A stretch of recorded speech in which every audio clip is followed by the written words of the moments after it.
All right, let's dive in. We're going to talk about something that's, well, one of the toughest, but also most amazing things in life, that connection between a parent and a child. We're going to explore how to build real, lasting trust. And you know where it often begins? With a question that I bet every single parent out there has asked themselves at some point. Yeah, that one. I mean, we've all been there, right? You're completely drained. You're trying to get some work done, or maybe just finish washing the dishes, just trying to catch your breath for a second. And then it starts. The questions, the interruptions. Dad, look. Mom, can I? You can literally feel your patience just shredding. And you just think, why? Why won't you just listen to me? It feels impossible to get on the same page sometimes. And when you're in that headspace, when you're that frustrated, what do? We reach for the easy stuff, right? These phrases, let's be honest, they're just ways to dismiss this situation. We're not trying to be mean, we're just completely overwhelmed. But here's the thing, these little moments, they add up. They might seem harmless, but they're the tiny little cracks that start to form in that foundation of trust. Because what a child hears is, you're not important right now. Okay, so what's the alternative? How do we actually handle this better? Well, the answer is surprisingly simple. It really boils down to one powerful word. In Korean, it's 기다려, which means wait. And this isn't about just shutting them down. No, it's about turning that moment of interruption into an opportunity to teach them a super important life skill and build trust at the exact same time. Now, you might be thinking, wait, how is that any different from saying later? And that's a great question. The difference is everything. It all comes down to the promise. Think about it. Later is so vague. It's basically an empty promise most of the time, isn't it? But wait is specific. It's an instruction. And when you attach a real commitment to it, it becomes a promise you can actually keep. It sends a totally different message. It says, hey, I see you, I hear you, and I promise I'm going to give you my undivided attention in just a moment. So let's break down how this actually works. Step 1, you give them a super clear, short time frame. Not later, but something like, honey, I need you to wait for 3 minutes while I finish this email. Step 2, and this is the absolute key, you have to keep that promise. When those 3 minutes are up, you stop what you're doing and turn to them completely. And step 3, you set clear boundaries. This doesn't mean you're signing up for a 2-hour play session. It's about focused attention. You can say, okay, you've got me for 3 minutes, and then daddy needs a 10-minute break.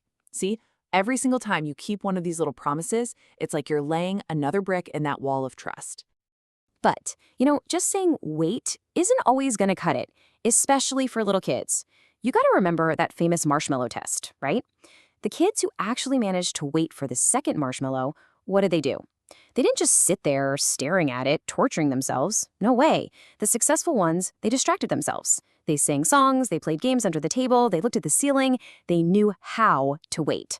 And that's a skill we have to actively teach our kids. And this is such a brilliant way to do it. The thing is, 10 minutes is just an abstract concept for a little kid. It doesn't mean anything. So instead, you turn waiting into a tangible mission, a concrete task. So instead of wait 10 minutes, you say, hey, can you wait until you've stacked 10 blocks? Or how about you draw a picture of a dinosaur, and when you're done, I'll be ready. You're giving them something to do. It turns passive, boring waiting into an active, engaging task. Okay, so once we start building that foundation of trust, the next big piece of the puzzle is understanding that our job as parents has to change over time. It's so easy to fall into the trap of finding one parenting style and just sticking with it, but that's a huge mistake, because as our kids grow and change, we have to grow and change right along with them. Let's take a look at what that evolution should look like. All right, so when they're little, you're the guide. You're the authority. You have to provide those clear, firm rules. Nope, that's not safe. We don't touch that. It's all about direction. Then, as they get into elementary school, your role starts to shift. You become more of a manager. You start handing over a little more responsibility, a little more authority. And then come the teenage years. And this is the big one. Your role has to shift again, this time to being more of a friend-like advisor, someone who offers support and, crucially, trusts their judgment. But here's the kicker. Most of us, we do this completely backwards. We try to be best friends with our toddlers, negotiating everything, when what they desperately need are clear, solid boundaries. And then, when they become teenagers, we suddenly try to become dictators, controlling everything, when what they actually need is our trust and some space to figure things out. And this total mismatch, it's where so much of that family conflict and friction comes from. So let's really zoom in on those teenage years, because they can be tough. I mean, just the word puberty is enough to make some parents break out in a cold sweat. But what if we looked at it in a totally different way? What if it's not a war to be won, but a necessary transfer of power? There's this amazing concept of it being a life handover. Think about it like this. Puberty is the process of you, the parent, handing over control of their life to them. For their whole childhood, you've been the legal guardian, right? You've been holding their life in trust. Now, as they mature, they are making a completely legitimate claim to take ownership of that life. So when they're rebelling, it's not just them being difficult.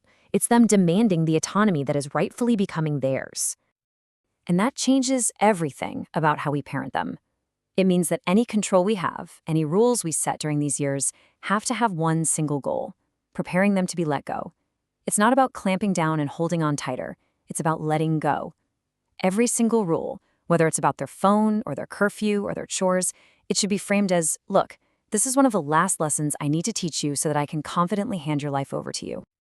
So, when your teenager screams, "Get out of my room," what do? The best and maybe hardest answer is you leave. You just turn around and walk out. Because arguing back with, "This is my house, I pay the bills," what you're really doing is refusing to continue the handover process. By simply leaving, you're sending a powerful message. You're saying, "I respect your need for space. I respect that you're becoming your own person." Okay, moving on to another huge piece of raising a healthy, independent person: self-esteem. You know, we tend to think of this as something we can just give our kids. Like, if we just praise them enough, if we tell them they're special enough, they'll have it. But that's not how it works. Real, deep, lasting self-esteem isn't something you can give someone. It's something they have to build for themselves. And it's built, brick by brick, through experience. So to get how to build it, you've got to understand that self-esteem stands on two main pillars. Think of it like a building. The first pillar is competence. That's the feeling of, I can do this, I'm capable, my effort actually makes a difference. The second pillar is belonging, and that's the feeling of, I am loved, I am accepted by my people just for being me. So when we see our kids struggling with low self-esteem, our first job is to figure out, okay, which one of these pillars is shaky right now? And this part is so important. You cannot fix a competence problem with a belonging solution. It just doesn't work. Let's say your kid is melting down because they can't get their Lego robot to work. If you go in and say, "Oh, it's okay, sweetie, I love you no matter what," you're missing the point completely. Their problem isn't that they feel unloved. Their problem is that they feel incapable. And your words of love, as wonderful as they are, don't fix that feeling of failure. So what do you do instead? You have to engineer an experience of success for them. It's a 4-step process. First, you just watch. You see exactly where they're getting stuck. Second, you offer a tiny little micro-correction. Not, "Let me do it," but, "Hey, take a deep breath. What if you tried twisting it this way?" Third, you back off and let them do it. You let them get the win. Let them have that aha moment. And then fourth, you reinforce their competence. "See, you got it. I knew you could do it." That one tiny real moment of success is worth more than 1,000 empty, "you're so smarts." And this whole idea of focusing on the experience, not just the words, it applies to everything, especially as they get older. I mean, if every single conversation you have with your kid is about their grades, their chores, their homework, if there's always an agenda, then your relationship starts to feel, well, transactional. Kids are smart. They can smell an ulterior motive a mile away. And you stop feeling like their parent, like their safe place to land. You start feeling like a salesperson, and your product is always doing better in school. So where does this all lead? How do we tie all these ideas together? It really comes down to this one core truth. Trust is not built in some big, grand, heroic moment. It's built in 1,000 tiny, consistent, everyday actions. And the strength of that trust, it really shows up when things get tough, in those critical moments. I want you to think about this for a second. We say hundreds, maybe thousands of things to our kids every single day, and 99% of it just vanishes. It goes in one ear and out the other. But every once in a while, one thing we say, whether it's good or bad, it snags. It gets stuck in their heart like a little fishhook, and it can stay there for the rest of their life.